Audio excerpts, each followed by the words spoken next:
పరిశుద్ధుడైన యేసుక్రీస్తు నామమున మీ అందరికీ నా వందనాలు. దేవుని వాక్యము చాలా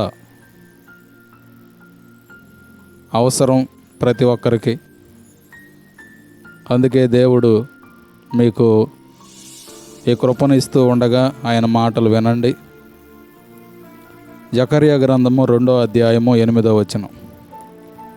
సైన్యములకు అధిపతియగు యెహోవా సెలవిచ్చున్నదేమనగా, మిమ్మును ముట్టినవాడు తన కనుగుడ్డును ముట్టినవాడని ఎంచి. దేవుని యొక్క హృదయం ఇక్కడ కనబడుతూ ఉంది. మిమ్మును ముట్టినవాడు అంటున్నాడు. మొదట మిమ్మును అనగా దేవుని యొక్క ప్రజలు. దేవుని ప్రజలను ఎవరైనా ముట్టినట్లయితే, అంటే ఏదైనా కీడు చేయడానికి వారి మీదకి వచ్చినట్లయితే, దేవుడు ఆ సందర్భాన్ని ఏ విధంగా తన యొక్క హృదయంలో ఎంచుతున్నాడు, అది ఆయన కనుగూడును ముట్టినట్లుగా ఎంచుతూ ఉన్నాడు. గనుక ఇది దేవుని యొక్క హృదయము. సహోదరి సహోదరుడా, అయితే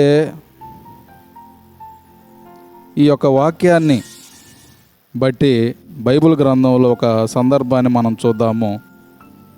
నిర్గమకాండం 17వ అధ్యాయము 14వ వచనం. అప్పుడు యెహోవా మోషేతో ఇట్లనెను, నేను అమాలేకీయుల పేరు ఆకాశం క్రింద ఉండకుండా బొత్తిగా తుడిచివేయుదును. దేవుడు అంటున్నాడు, అమాలేకీయులనే ఆ జనాంగాన్ని, ఆ జాతి వారిని ఆకాశం కింద ఉండకుండా బొత్తిగా నేను తుడిచివేస్తానంటున్నాడు.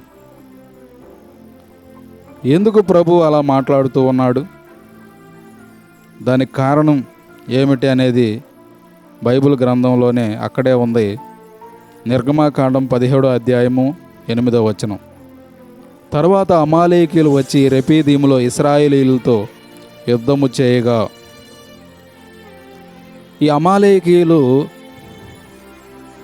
రెపీదీము అనే ప్రాంతంలో ఇశ్రాయేలీయులతో యుద్ధం చేయటానికి వారు వచ్చారు.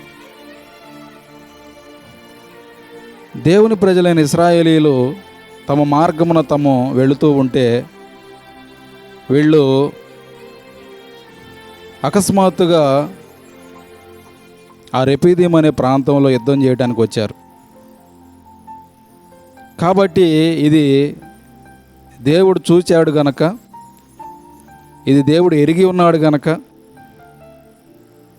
అందును బట్టే దేవుడు వారి విషయమై ఆ మాట మాట్లాడుతూ ఉన్నాడు. ఆకాశం క్రింద ఉండకుండా ఆ అమాలేకీయుల జాతి వారిని, ఆ జనాంగాన్ని బొత్తిగా నేను తుడిచివేస్తానంటున్నాడు. కారణం ఏమిటంటే, దేవుని హృదయం ఇంతకు ముందే నేను చెప్పాను. ఆయన తన పిల్లల్ని ఎవరైతే ముడతారో వారు దేవుని కనుగుడ్డును ముట్టిన వారు అని ఆయన ఎంచుతున్నాడు గనక, ఈ యొక్క అమాలేకుల విషయంలో కూడా ప్రభు ఇశ్రాయేలీయుల్ని ఈ యొక్క అమాలేకులు ముట్టారు గనక, వారి మీదకు వచ్చి యుద్ధం చేశారు గనక,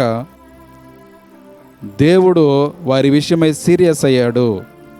ఎందుకంటే అది ఇశ్రాయేలీయులను ముట్టడంగా కాకుండా దేవుడు తన కనుగుడ్డును ముట్టినట్టుగా ఎంచాడు.